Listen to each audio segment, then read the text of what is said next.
नमस्कार सभी पेंशन धारकों का स्वागत करते हैं एक बार फिर से हमारे इस YouTube चैनल पर। दोस्तों इस वक्त की पेंशन धारकों के लिए बहुत ही महत्वपूर्ण और इम्पोर्टेंट खबरें निकलकर सामने आ चुकी हैं, जिसके बारे में आज की इस वीडियो के अंदर बात करेंगे। सबसे पहली और बड़ी खबर की बात करें तो दोस्तों EPS 95 पेंशन योजना को लेकर बड़ी खबर आ रही है।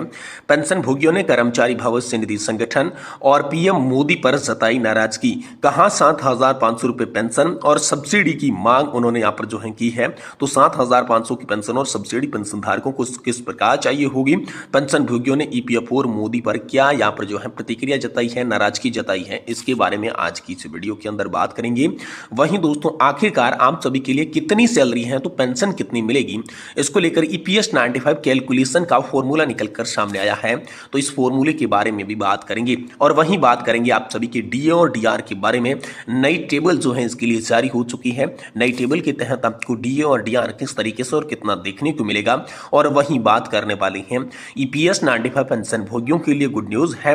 संसद से मिली न्यूनतम पेंशन को लेकर बड़ी खबर। जी हां दोस्तों, संसद में न्यूनतम पेंशन को लेकर बड़ा तोहफा जारी कर दिया जा चुका है।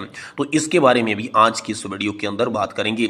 और साथ ही केंद्रीय कर्मचारियों के लिए 3% बढ़ेगा DA, साथ में मिलेगा पूरा DA एरियर। तो दोस्तों DA कैसे बढ़ेगा और एरियर हम सभी को किस तरह देखने को मिलेगा, इसके बारे में भी आज की इस वीडियो के अंदर बात करेंगे। इसलिए आप सभी पेंशन धारकों से निवेदन है कि दोस्तों आज की इस वीडियो को आप लास्ट तक जरूर देखिएगा। साथ ही अगर हमारे चैनल पर नए हैं तो चैनल को भी सब्सक्राइब जरूर कर दीजिएगा। तो चलिए दोस्तों बिना किसी देरी के आज की इस वीडियो की शुरुआत करते हैं और आप सभी को आज की आई तमाम बड़ी खबरों को सही सटीक और तथ्यों पर आधारित दे देते हैं। जी हां, पहली बड़ी खबर EPF को और साथ ही मोदी सरकार पर पेंशन भोगियों ने नाराजगी जताई है। कहा 7,500 रुपए की पेंशन और सब्सिडी हमें चाहिए, इसको लेकर बड़ी खबर आई है। कर्मचारी भविष्य निधि संगठन, श्रम मंत्रालय और प्रधानमंत्री मोदी के नेतृत्व में पेंशन भोगियों ने कर्मचारी पेंशन योजना EPS 95 के तहत 1,000 रुपए की न्यूनतम पेंशन बढ़ाने की मांग कर दी है, जिससे सरकार और नियोक्ता दोनों की भूमिका प्रमुख बताई जा रही है।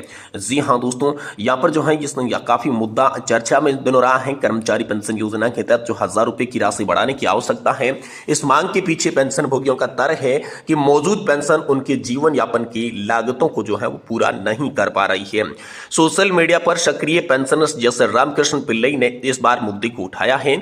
उनके अनुसार पेंशन का भुगतान आमतौर पर नियोक्ता द्वारा किया जाता है, लेकिन जब नियोक्ता आर्थिक रूप से सक्षम न हो या कंपनी अस्तित्व में न हो तो पेंशन का क्या होगा। यह सवाल खासकर निजी क्षेत्र के कर्मचारियों के लिए अधिक प्रासंगिक है, जिसकी पेंशन के लिए नियोक्ता की क्षमता और अस्तित्व पर निर्भर करता है। सरकार की भूमिका को लेकर सवाल उठाए जा रही हैं। निजी क्षेत्र के कर्मचारियों ने सरकार से सीधी सेवा नहीं दी है, फिर भी सरकार पेंशन फंड में योगदान करती रही है।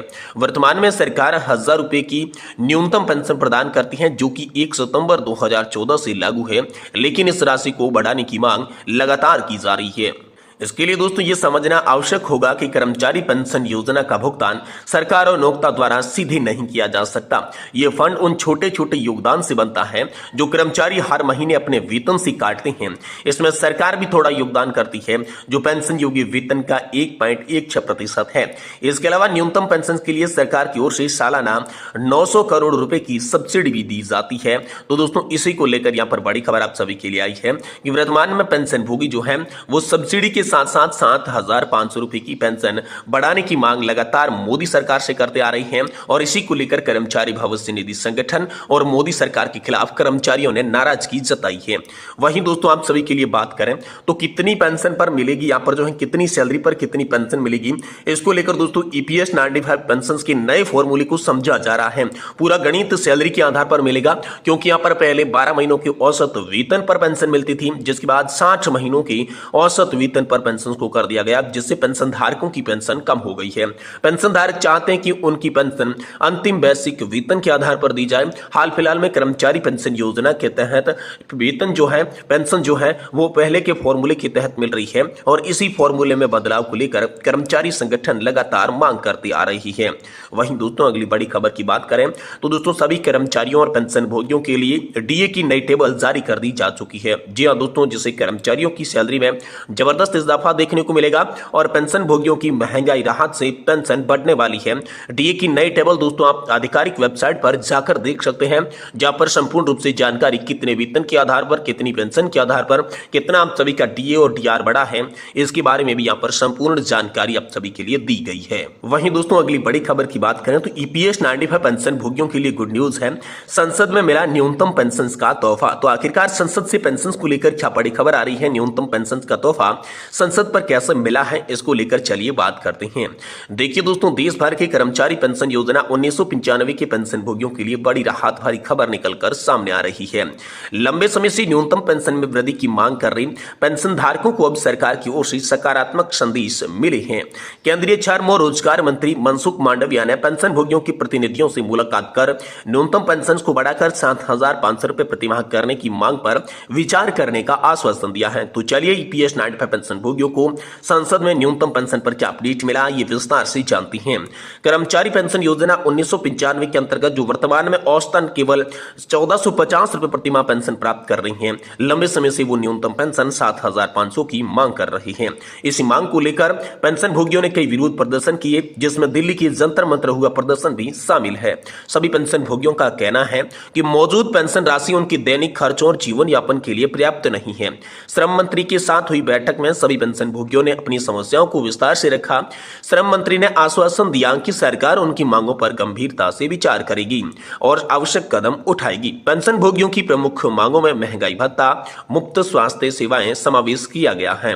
दोस्तों, पेंशन भोगियों के लिए राहत की संकेत की बात करें तो कर्मचारी पेंशन योजना 1995 नेशनल आंदोलन केंद्र के अध्यक्ष कमांडर अशोक राउत ने बताया कि प्रधानमंत्री नरेंद्र मोदी भी पेंशन भोगियों की समस्याओं को हल करने के लिए प्रतिबद्ध है।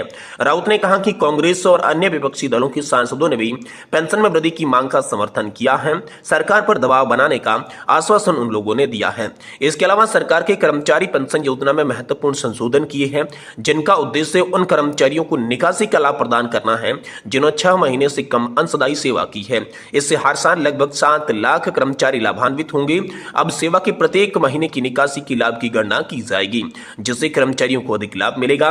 कर्मचारी पेंशन योजना 1995 के पेंशन भोगियों के लिए सरकार के इस सकारात्मक कदम के रूप में उम्मीद जगी है और उनकी लंबे समय से चली आ रही मांगों को जल्द पूरी होगी। यदि न्यूनतम पेंशन में वृद्धि होती है तो ये लाखों पेंशन धारकों के लिए बड़ी राहत साबित हो सकता है और उनकी जीवन स्तर में सुधार लाएगी। सरकार के इस कदम से पेंशन भोगियों को नई उम्मीद जगी है। अब ये देखना होगा कि कब और कैसे इन मांगों को पूरा किया जाता है, लेकिन फिलहाल सभी पेंशन भोगियों को सरकार के द्वारा इस महत्वपूर्ण मुद्दे पर ठोस कार्रवाई करने की उम्मीद जताई जा रही है।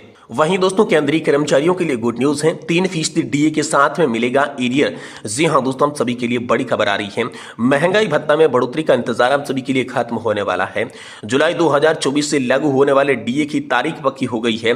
माना यह जा रहा है कि सितंबर के अंत तक इसकी घोषणा हो जाएगी। डीए में 3% की बढ़ोतरी की उम्मीद है, जिसका लाभ सीधा फायदा केंद्रीय कर्मचारियों और पेंशन भोगियों को मिलेगा। महंगाई भत्ते में बढ़ोतरी AICPI-IW इंडेक्स आंकड़ों के आधार पर होती है। जनवरी से जून 2024 तक की AICPI आंकड़ों के मुताबिक जून इंडेक्स में 1.5 अंकों की बढ़ोतरी देखी गई है, जिसमें डीए की गणना 3% की बढ़ा दी गई है। हाल फिलहाल में दोस्तों केंद्र सरकार ने महंगाई भत्ते का 2 बार संशोधन किया जाता है।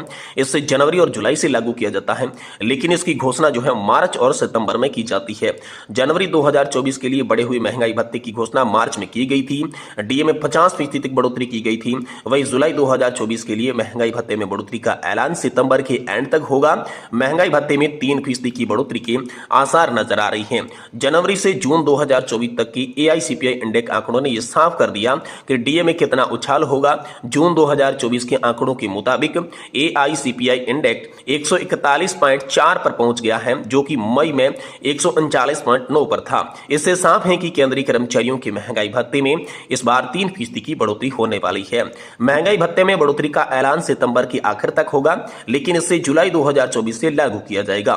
इसका भुगतान अक्टूबर की सैलरी के साथ किया जाएगा, जिसमें जुलाई, अगस्त और सितंबर का डीए एरियर भी आप सभी के लिए शामिल होगा। एरियर भुगतान के तहत केंद्रीय कर्मचारियों और पेंशनर्स को 3 महीने यानी कि जुलाई, अगस्त और सितंबर का डीए एरियर मिलेगा। अभी तक 50% डीए दिया जा रहा है, जिससे बढ़कर 53% कर दिया जाएगा। 3% का यह अंतर एरियर के रूप में दिया जाएगा। केंद्रीय कर्मचारियों के लिए यह बड़ी राहत है, क्योंकि बढ़ती हुई महंगाई के दौर में महंगाई भत्ता बढ़ोतरी उनके लिए वित्तीय वित्तीय बोझ को कुछ हद तक कम कर सकती है। ये बड़ा अपडेट हाल फिलहाल में केंद्र सरकार ने आप सभी के लिए लिया है, जिसमें केंद्रीय कर्मचारियों के लिए गुड न्यूज ये है कि 3% आप सभी का डीए बढ़ा दिया है और 3 महीने का बकाया डीए एरियर भी आम सभी को मिलने वाला है। और वहीं ईपीएस 95 पेंशन भोगियों के लिए भी हाल फिलहाल में केंद्र सरकार जो है संसद के अंदर मांग उठाती आई है। इसी मांग पर संसद में विचार हो रहा है और डीए और डीआर की नई टेबल भी आप सभी के लिए जारी हो चुकी है, जिसे दोस्तों ईपीएफओ की आधिकारिक वेबसाइट पर जाकर आप आसानी के साथ चेक कर सकते हैं और जान सकते हैं कि आपकी कितनी पेंशन के अंदर बढ़ोतरी हुई है, कितनी सैलरी बढ़ी है। और इस बीच 7,500 की पेंशन को लेकर भी लगातार पेंशनधारक सब्सिडी के साथ मांग कर रहे हैं, तो इसी मांग पर भी आप सभी के लिए सहमति हो सकती है। ये तमाम बड़ी खबरें आप सभी के लिए हाल फिलहाल में निकल कर सामने आ रही है।